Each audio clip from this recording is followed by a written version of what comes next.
Muhammad Alamin dari IF 2016 ingin menjelaskan tentang bagaimana cara mendeploy sebuah web, sebuah project di menggunakan Oracle Cloud. Nanti kira-kira outputnya bakal seperti ini. Jadi bisa kita lihat ini aksesnya adalah dengan menggunakan IP. Ini adalah server Oracle-nya. Lalu ini folder tempat projectnya tersimpan. Lalu ini platformnya. Nah, di sini juga terdapat PHP adminnya. Nah, nanti ini adalah hasil akhirannya dan proyeknya ada di dalam sini, ada di dalam GitHub. Untuk proses pertama yang kita lakukan adalah membuat sebuah jaringan. Sebenarnya bisa kita mulai dari instance, tapi instance ini perlu kita masukkan juga jaringan yang ingin diinstal. Jadi sebelum kita buat virtual machine-nya gitu, virtual machine yang menjadi wadah servernya, kita harus membuat gerbangnya dulu. Bagaimana cara mengakses instansi ini biar instansi ini bisa diakses lewat internet, bisa diakses publik gitu. Nah, nanti di sini saya udah buat sendiri. Ini sebenarnya biasa ya. Create VCN, namanya segala macam tadi isi aja sesuai yang ingin diinginkan. Terus sudah langsung create seperti biasa aja. Ini tidak ada yang lain-lain. Nanti by default dia akan menghasilkan seperti ini. Ini VCN-nya juga namanya belum saya ubah, masih yang lama. Nah, di sini bisa lihat ini masih namanya nama saya. Nah, di sini nanti defaultnya ada kayak gini, ada public subnet.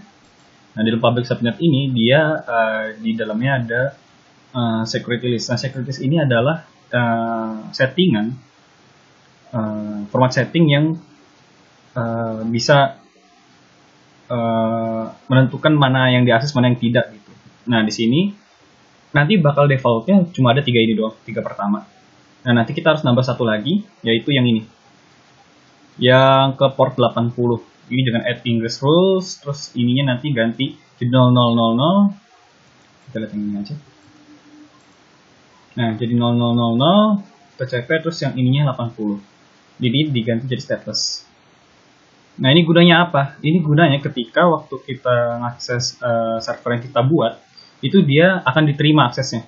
Jadi misalnya saat kayak gini, nah ini karena saya sudah menginstal Apache-nya, dia bahkan jadi kayak gini.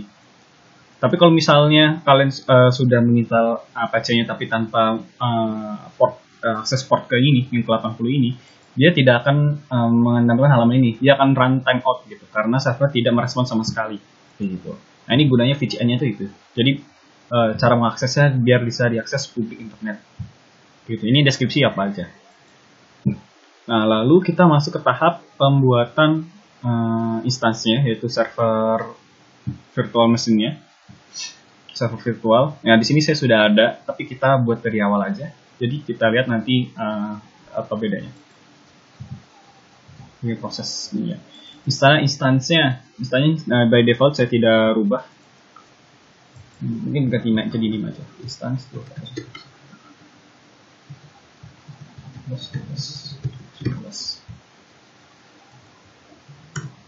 Nah, di sini bisa kalian ganti mau pakai OS apa. Kalau saya sih pakai default aja ya, by default Oracle Linux 7,8. Biasanya kalau misalnya mungkin buat yang lebih stabil atau yang lebih familiar bisa diganti Ubuntu daripada ini. Nah, di sini nanti ada setting-settingnya. Di sini ada setting by default biasa saja. Gunakan by default. Nah, jangan lupa ini virtual cloud networknya diganti menjadi yang sudah kita install. Gerbangnya kita tambah. Karena kalau misalnya kita langsung buat instansinya saja tanpa ada virtual cloud networknya, itu nanti dia tidak bisa diakses. Walaupun dia by default sudah disediakan dari Oracle Cloud-nya gitu. Tapi karena dia tidak ada setting untuk yang tadi mengizinkan untuk ke port 80 ya, port by default-nya itu, ke localhost-nya, setelahnya kayak gitu, jadi dia tidak bisa diakses. Jadi ini penting untuk mengaksesnya. Nah, terus ini semuanya by default saja, tidak ada yang diubah. Lalu, ini SSH keys. Ini jangan lupa Anda untuk ngupload SSH-nya ya. SSH-nya itu bisa di generate dengan SSH keygen. Karena saya sudah menggenerate, jadi kalau misalnya saya generate lagi, nanti saya harus ini ulang lagi. Caranya seperti ini untuk generate.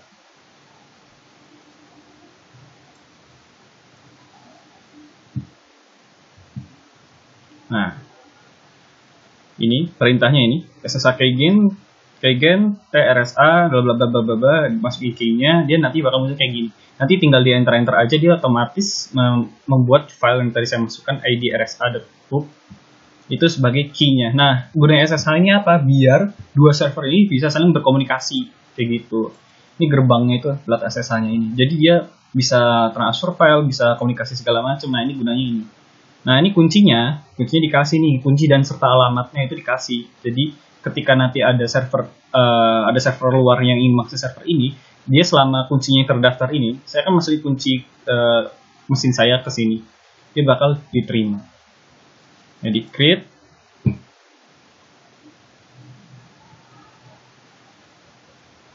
Nah, ini waktu awal-awal dia masih status accepted, nanti bakal diproses. Tunggu sampai hijau.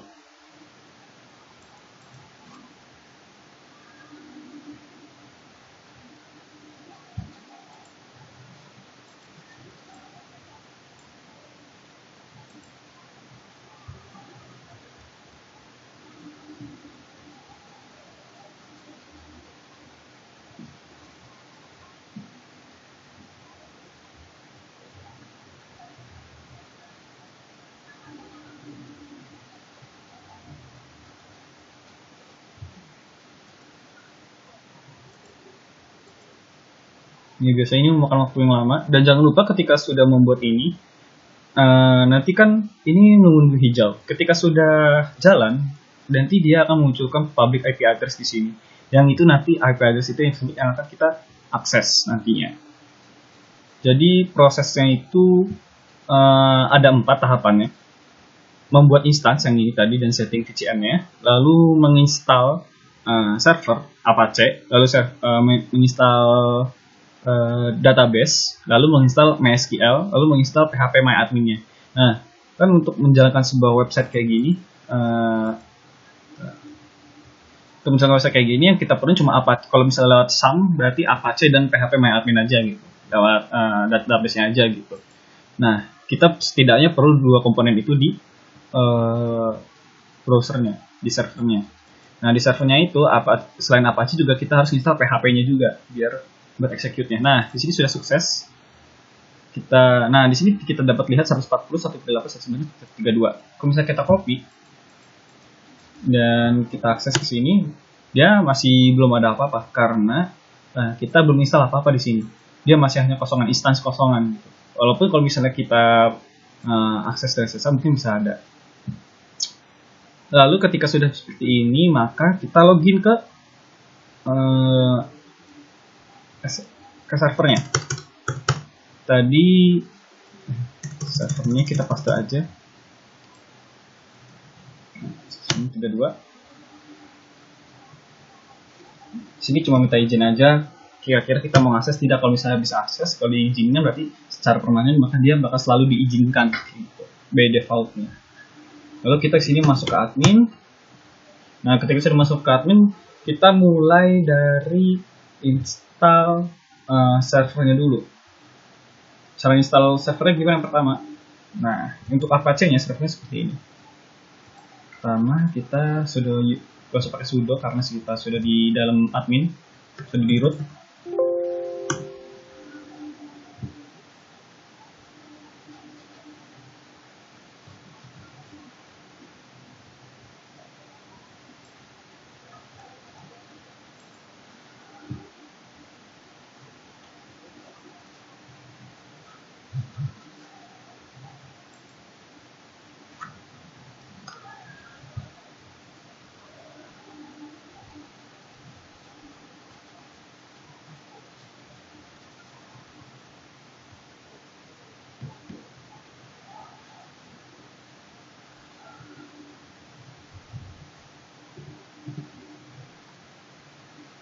Nah, dan ketika menginstal ini pasti mereka mestinya bakal minta izin terus. Jadi di yes aja biar cepat. Terus ini setelah diinstal kita aktifkan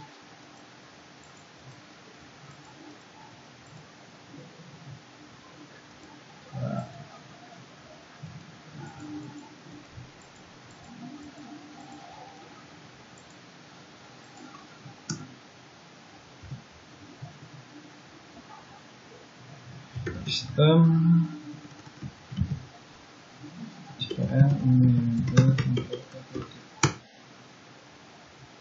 sudah dibuat. Lalu setiap kita menambah konfigurasi baru itu servernya harus kita restart ya, jadi biar dia membaca config yang barunya. Nah, di sini kita menambah port 80 yang tadi kita tambahkan. Jadi biar bisa akses, jadi pas kita ngakses IP-nya itu bakal by default ke sini gitu. Nah, di sini setelah firewall kita izinkan, kita reload.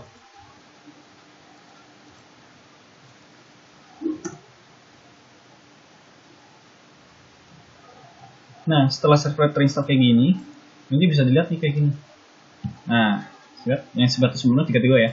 Ini bukan yang lama, yang lama 133, yang baru 32. Nah, jadi bisa dapat lihat ini jadi aktif. Nah, sekarang server udah ada. Lalu apa yang ingin dijalankan di servernya, yaitu bahasa pemrograman PHP. Nah, PHP kita installnya mulai dari RPM-nya dulu.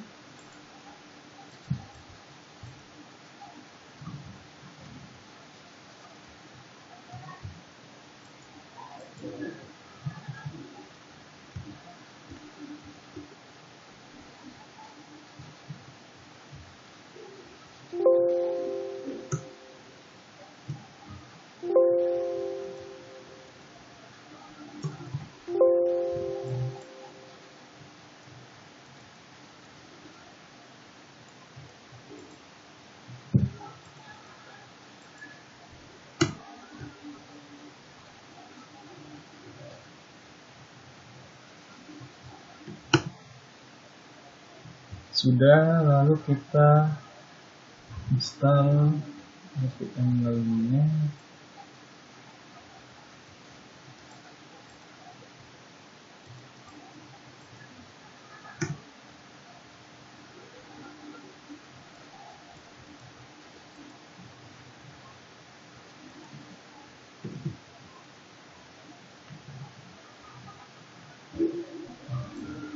Masukkan utility install.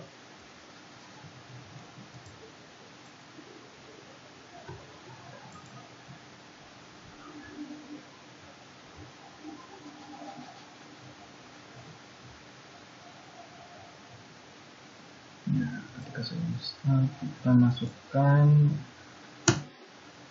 buat manajernya ini yang biasa kayak nanti kalau di Laravel istilahnya .env filenya.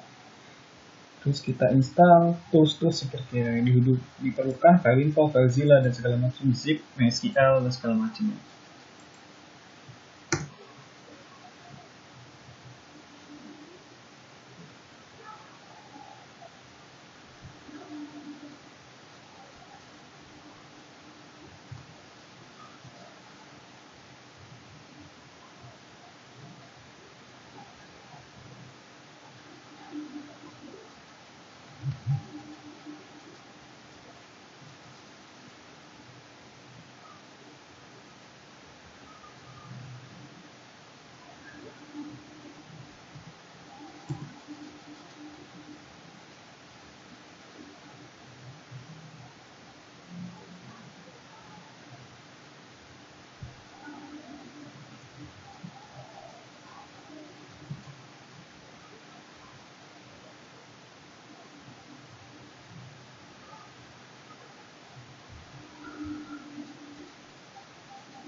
Kita sudah selesai, nanti bisa kita cek apakah sudah install atau belum.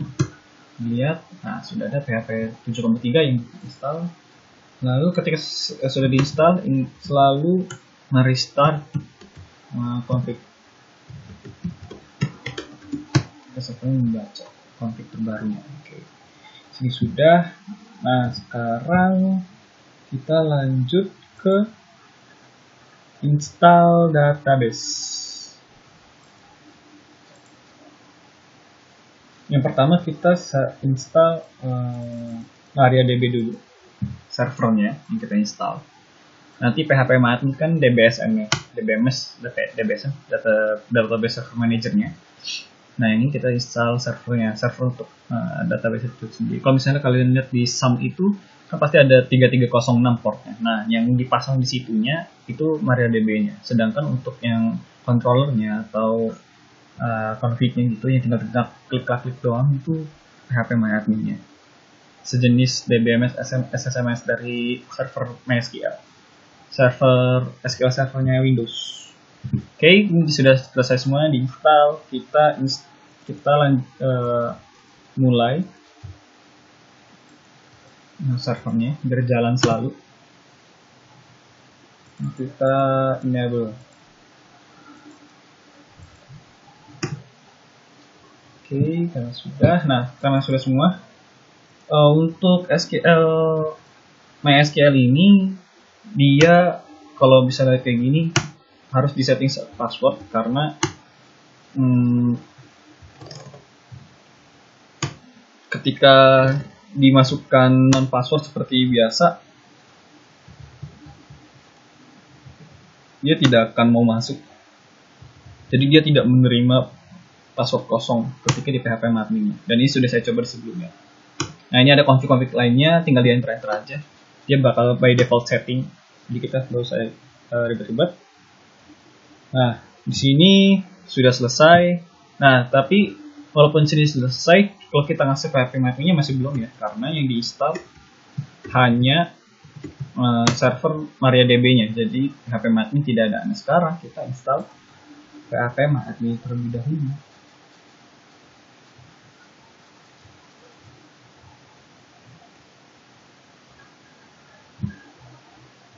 Nah untuk installnya yaitu kita install dulu. Kita make sure aja, tadi sebenarnya sudah diinstal di bagian PHP. Tapi kita make sure aja ini MySQL kita install aja apakah sudah dahulu. Karena sini sudah ada. Lalu kita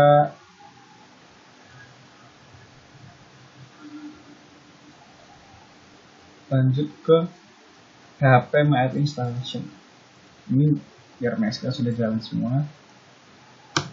Kita install PHP-MyAdmin buat controller ya. Buat DBMS.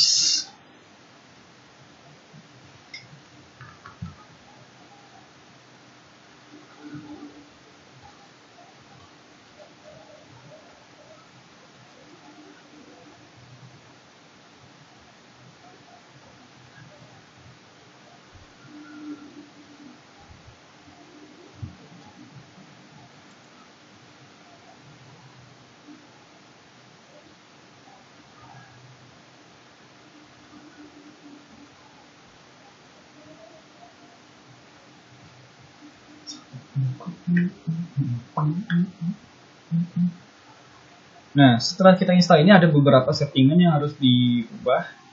Itu bisa dilihat di sini. Tapi kita pakai text editor by default aja, jadi kita masang install. Nggak usah pakai gedit, nggak usah pakai apa, nggak usah pakai nano, enakan pakai v. Terus kita masukkan insert, kita ubah yang ini. Kita komenin semuanya, karena ini tidak diperlukan.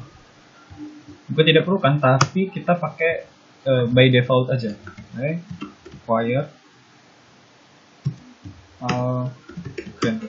jadi apapun yang diminta sama si MySQL ini, sama si PHP-MyAdmin ini, nanti dia akses rootnya. Istilahnya mungkin kalau di Windows adalah environment variable-nya, dia sudah by default.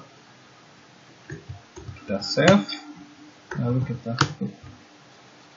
Nah, ketika sudah, jangan lupa untuk di restart lagi servernya agar dia membaca konfigurasi terbaru.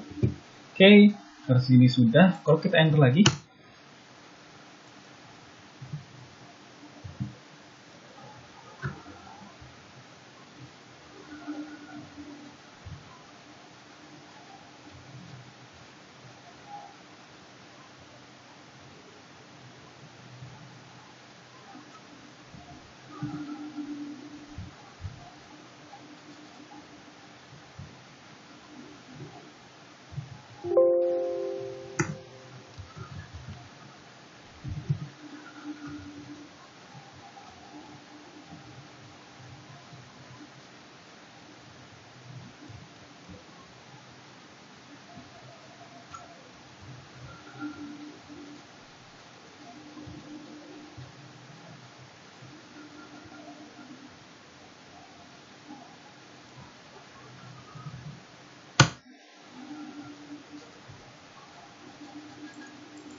Oh, ini karena typo.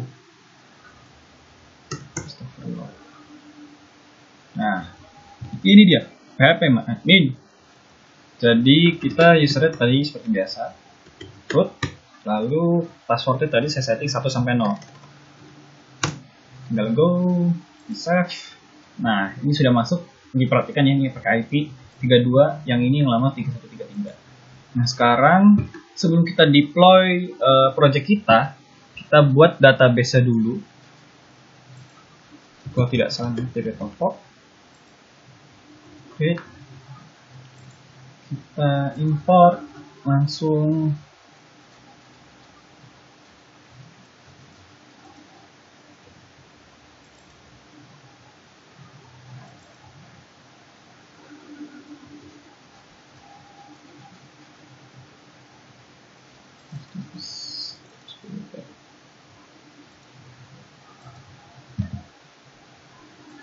gua aja.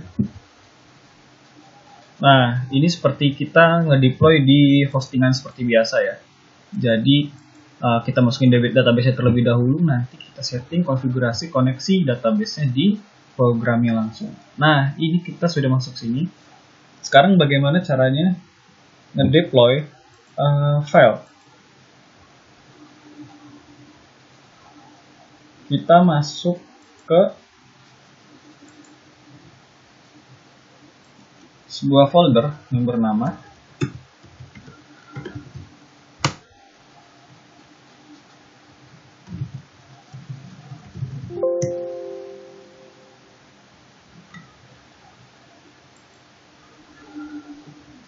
sudah bisa digunakan.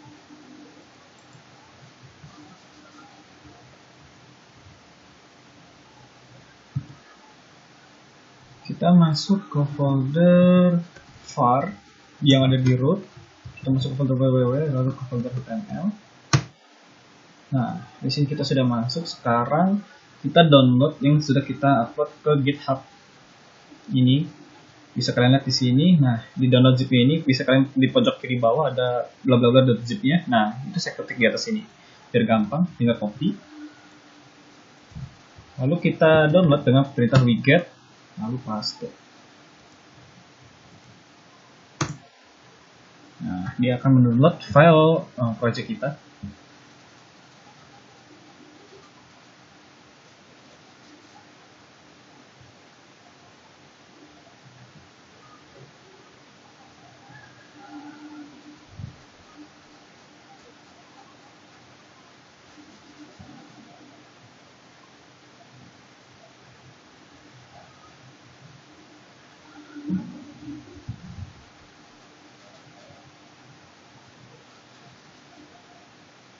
Nah, ini ketika sudah download, kita lihat nama filenya, kita lihat ada master zip di situ, terus kita unzip saja, unzip master zip.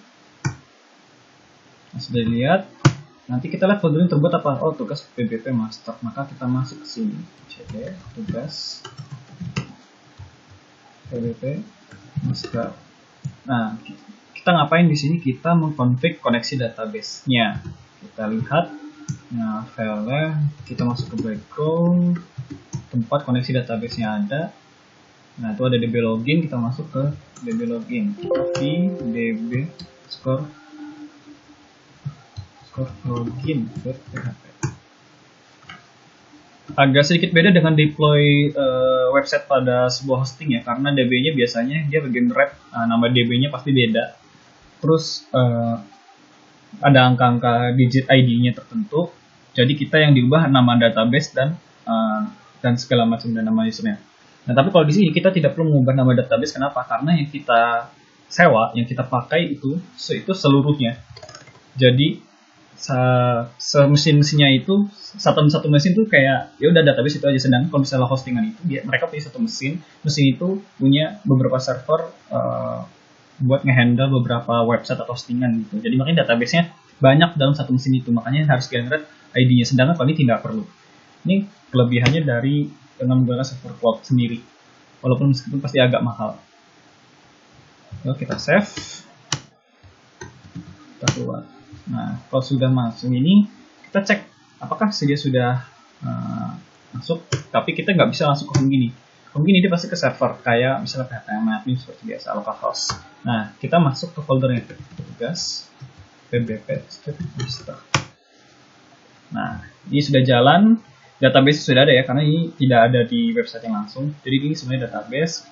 Login, kita register dulu nama assalamualaikum.com, mail asal saja, ini pakai Ajax,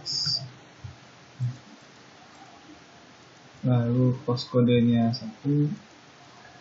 Oh, ini karena database tidak ada ya, postcode-nya 11111, password-nya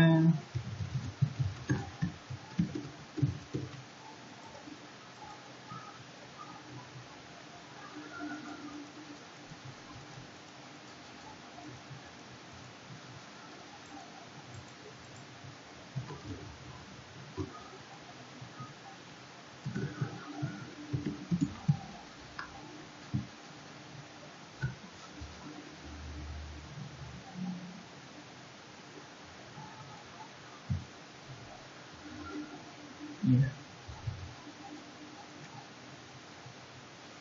katanya